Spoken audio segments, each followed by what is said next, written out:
uma reunião extraordinária, e domingo agora é uma reunião ordinária. Todos os obreiros, cooperadores, diáconos, presbíteros, evangelistas e pastores, titulares de igreja e auxiliares deverão estar aqui nesse próximo domingo às 9 horas, quando vamos iniciar a reunião. Depois haverá um almoço para todos os participantes e depois a sequência da reunião. Lembrando que a escola dominical domingo é normal. E falando em escola dominical, chegaram as novas revistas. Ao terminar o culto, você passa na secretaria, já adquire a sua, para domingo vir estudar a Bíblia na escola dominical. E domingo à noite é a Santa Ceia do Senhor. Domingo próximo, às 19 horas, a Santa Ceia do Senhor.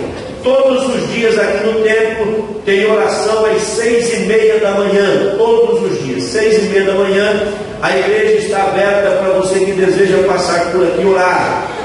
Informamos ainda que teremos um grande batismo em águas, dia 20 agora de julho, às 2 horas da tarde, no domingo, teremos batismo. Se você ainda não é batizado nas águas e deseja passar pelo batismo, deverá procurar o irmão Ailton, lá na tesouraria da igreja, e obter maiores informações. E eu ainda concluo incentivando os irmãos que não estudam ainda no curso de teologia do IBADEC.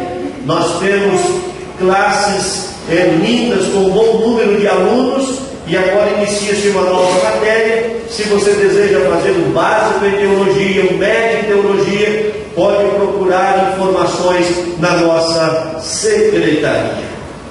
Amém? Chega a cansar, né? Meus amados, abra sua Bíblia, por gentileza, no livro de Juízes, no capítulo de número 14, e nós vamos ler um texto muito conhecido de toda a igreja. Juízes, capítulo de número 14, e o verso que vamos ler é o verso de número 5 e o verso de número 6. Enquanto os irmãos localizam, a vigília será dia 12. Dia 12, ou sábado, nós vamos terminar os cultos aonde estiver, aqui na sede. No caso, eu estarei lá em São Roque, na congregação de São Roque, mas às 23 horas inicia a vigília lá na chácara, lá no Vale da Bênção. Então, os irmãos que desejam ir na última vigília, Jesus mandou uma glória sem igual lá. E foi no Pentecoste, batizou vários irmãos com o Espírito Santo. E dia 12, vamos estar todos lá novamente. Eu quero ver uma multidão de gente lá orando, viu? Madrugada dentro, para nós estarmos juntos recebendo o que Deus tem para todos nós. Juízes, capítulo de número 14, versos 5 e 6. Desceu, pois, Sansão com seu pai e com sua mãe Tímina, e chegando às linhas de Tímina, eis que um filho de leão, bramando, lhe saiu ao encontro. Então o Espírito do Senhor se apossou dele tão constantemente, que o fendeu de alto a baixo, como quem fende um cabrito sem ter nada em sua mão. Amém. Se você entende que esta palavra vem de Deus para o seu coração, por gentileza manifeste levantando a mão direita ao céu e diga glória a Deus. Queridos, é um texto bastante conhecido de todos nós. É um episódio, uma história que aconteceu na vida de Sansão. Sansão é um menino que nasce fruto de uma promessa de Deus à sua mãe. Sua mãe já era bem idosa, seu pai também já era idoso, e não haviam gerado filhos ainda. Acontece que através de uma profecia, esta mulher vai gerar um menino, uma palavra que Deus manda a ela, uma promessa. Só que Deus vai dar a ela e diz assim: lhe darei um filho, mas esse menino será meu. Esse menino, ele vai ter uma unção sobre a vida dele. Esse menino menino ele vai ter uma marca, ele vai ser um nazireu, ele vai ser reservado para o exercício do ministério.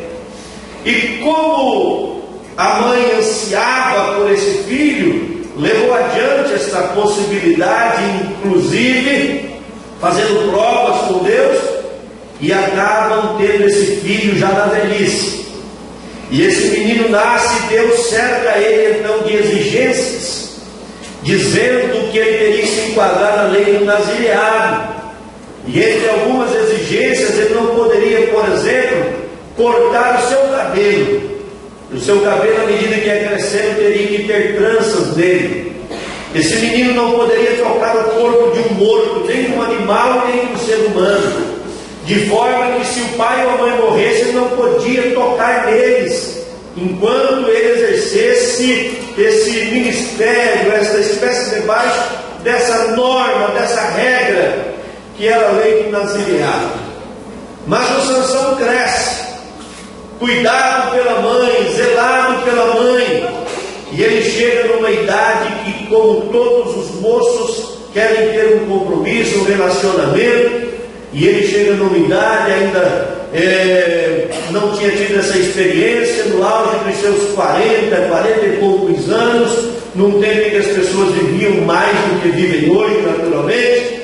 Aí ele vai se enquadrar naquilo que preguei há poucos dias, como funcionava a questão cultural do casamento.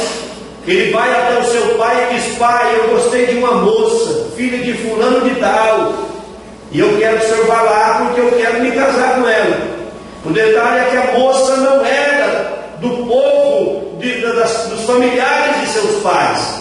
E os pais instaram contra ele, lhe orientaram, aconselharam. Mas como é que tira da cabeça do projeto do moço apaixonado, né? Ainda mais um quarentão que nem ele. Ele estava determinado, ele estava pronto, né? E ele convenceu o pai e a mãe. Então o pai e a mãe agora vão em busca desta mulher. Mas a Bíblia diz assim que isso provinha de Deus.